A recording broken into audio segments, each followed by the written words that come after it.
Do they not know, like, when she was gone, it went back to the year before she was in the league? That was just the opening act of Gilbert Arenas' blistering warning to Caitlin Clark's WNBA haters, and they'd better listen.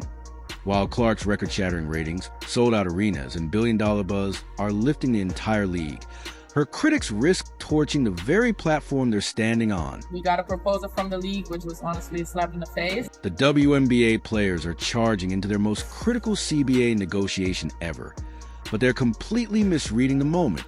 While they air grievances and prep for battle, they're blind to career-ending trap they're stepping into, one that could erase every opportunity Caitlin Clark's stardom created. Fans and analysts are already screaming the truth. This league doesn't deserve her. What started as a wild offseason take, Clark should launch her own league, now feels inevitable, especially after Gilbert Arenas' viral warning and this season's endless toxicity. The proof? Rewind this clip. It's all playing out exactly as predicted. Drop in the comments if you're ready for Caitlin's power move. And stay tuned, because the breaking point is coming. I'm hearing, like, yeah, they don't give us, if y'all don't give us what we want, like, we sitting out. That's a possibility, for real. Yeah. Angel Reese and DJ Carrington's preseason CBA tough talk backfired spectacularly. Not because fans oppose fair pay. Let's be real, Caitlin making less than a car wash manager is criminal, but because their arrogant delivery exposed their fatal blind spot. They think they hold the leverage. They don't. That power belongs to one person, Caitlin Clark. Forget spreadsheets. This clip says everything. The numbers don't lie, and neither do the reactions when players mistake their platform for actual power. When she came into the league, obviously interest went way up and some of the finances went way up, but there was some argument that it was a little bit of, a rising tide lifts all boats. But here we go with Caitlin Clark, singularly, being missing for the time she was gone, and ratings tanking. 50% in some cases. And then also she comes back and reminds everyone how spectacular she is. And everybody's talking about the WNBA. So if you needed to sort of have it affirmed to you that it is just her, that the singularity of her is what we are talking about and her star power, you got it. The equation couldn't be simpler. Caitlin Clark equals record ratings. No Caitlin equals viewership crashes. The data is undeniable, yet incomprehensibly. As Clark keeps carrying the league's growth, the pettiness from players has only intensified, reaching toxic new levels that finally snapped fan patience during All-Star voting. When the very athletes benefiting from her stardom can't even pretend to be grateful, why should the Golden Goose keep laying eggs for them? 9th best guard in the league. Don't try to give me the excuses of, well, she's been struggling lately, or she missed some games with injury. Come on, this is insanity. And I think it's an activist vote by the women of the WNBA who simply cannot stand her success. It's so dumb and it's so childish. Caitlin Clark dominated fan all-star voting by historic margins, only for players to spitefully rank her as the 9th best guard, not even top 4 overall.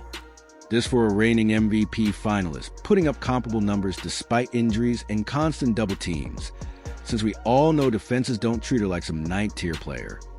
Here's why Gilbert Arenas' warning matters.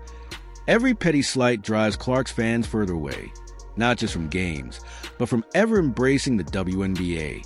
The damning truth? Much of her massive fan base now actively roots against the league, celebrating rating drops and begging her to start a rival organization. Add a potential players' strike to this powder keg, the WNBA risks instantly vaporizing its historic growth, especially when the loudest negotiators seem more invested in settling personal scores than securing the league's future. Let me make sure I'm understanding this correctly. The owner of a competing basketball league is negotiating the salaries of players who are playing in the league they're competing against? But KC, Unrivaled isn't competing with the WNBA. Unrivaled was launched so WNBA players had the opportunity to make 6-figure salaries that they could never earn in the WNBA. I'm pretty sure that is the definition of conflict of interest. The WNBA-CBA negotiations have a glaring conflict of interest. 2 key players at the table, Breanna Stewart and Nafisa Collier, also on Unrivaled, a rival league with investors, a TV deal, and many of the WNBA's biggest stars already signed. So while they're supposedly fighting for the WNBA's future, they've quietly built its replacement. For Caitlin Clark's fans, this is a final red flag. Why invest in a league that doesn't value her, while its own leaders hedge their bets? And that's why Gilbert Arenas' warning hit so hard. The WNBA isn't just risking its growth, it's handing Clark's fans every reason to walk away. Just enjoy and go on with it. Yeah. Like, think about what they was getting paid before they said, Jordan, you're the guy.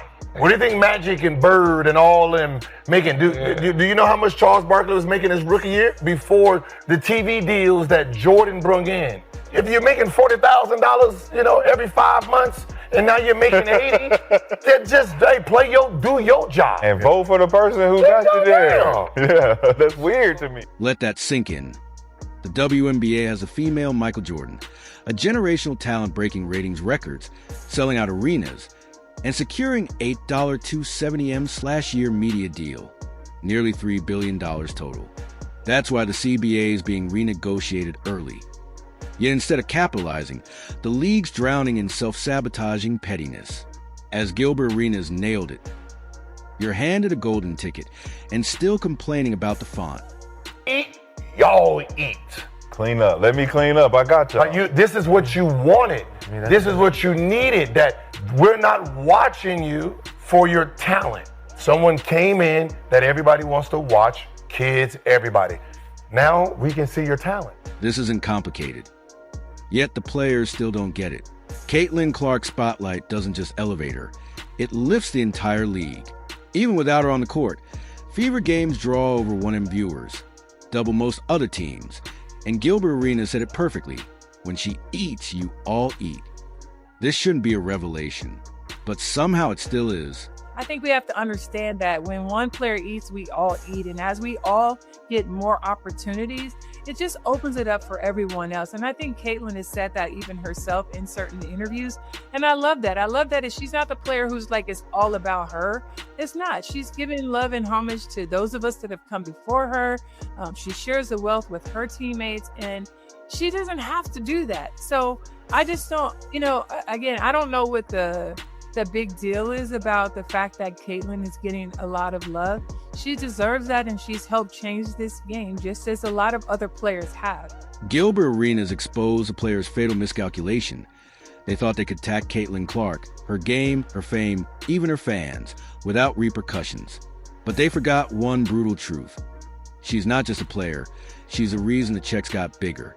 Now the backlash isn't just coming. It's erasing the very opportunities her stardom created. So if you're sitting there beating it up and doing all this, all y'all become is hated. Like, have y'all not paid attention? No one is caring about anything else. You want to beat on it, they're going to hate on it. You want to talk, they're going to hate on it. Like, there comes a point where reality has to kick in. You can keep fighting the fight, and you're going to be the odd person that looks bad. The WNBA's fatal flaw?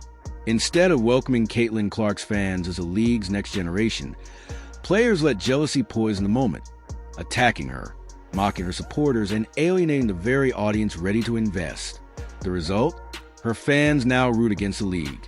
Meanwhile, the Fever's Now You Know campaign nailed it. Our fans don't need permission, they're already here. And it worked. Even without Clark, Fever games outdraw the league by 2x the now. As the CBA negotiations heat up, players are walking into a trap. They assume casual fans will return, but the truth? They've already lost them. I never remember this being true before, but I think it is true for her. Never been true in team sports. The WNBA needs Caitlin Clark more than Caitlin Clark needs the WNBA. If the league will not protect her and allow her to play basketball at the highest level, then she should leave and start a brand new league. Heck, I would invest in it. If you told me right now, hey, Clay, you can invest in Caitlin Clark or you can invest in the WNBA without Caitlin Clark, I would invest in Caitlin Clark's new league. I just would. Just months ago, the idea of Caitlin Clark leaving the WNBA would have been unthinkable. Every decision she's made has prioritized the league's growth, turning down the NBA's three-point contest, waiting for her WNBA All-Star moment, rejecting Unrivaled's $1 million offer, chasing real competition and chasing legacy over quick payouts. But now, the tide is turning. And here's why. It was something I studied when I was playing. What makes this 25 points a game That should be your better than this 25 points a game? It's the same 25. That should be your How is It's he not the same 25. How is but That should be your slogan. How is he a super mega star and this guy is nobody and they're averaging the same? So I had to ask, hey, what makes him more appealing? And the owner, our owner, after a game, he pointed and he said, look at him. He said, look at him during the game. Yep. Waving, shaking hands, eating popcorn. That's it. This is entertainment. Right. Yeah. Yeah. And he's entertaining. The math is brutal. If the WNBA won't protect Caitlin Clark and her peers keep undermining her, she will have to carve her own path, one where her value isn't a bargaining chip for those who resent it. And here's the league's nightmare. She doesn't need to wait. With her influence, she could force change today. The obvious play? Launch a rival league. But starting from scratch is messy. Overseas exile would dim her stateside stardom. The smarter power move? Threaten to join Unrivaled as an owner and pivot to 5v5. The second she does, ratings explode, Fox/ESPN would duel for rights. Sponsors flood and WNBA viewership tanks. Adam Silver would have to intervene. The NBA sunk too much into W to lose Clark over fixable issues like reckless officiating. The beauty? If Stewart/Collier can own Unrivaled while negotiating the CBA, Clark can weaponize that same conflict to her advantage, without sacrificing her brand, earnings, or legacy. Your turn. Could this work? Drop your take below. Thanks for watching. The revolution might be closer than you think.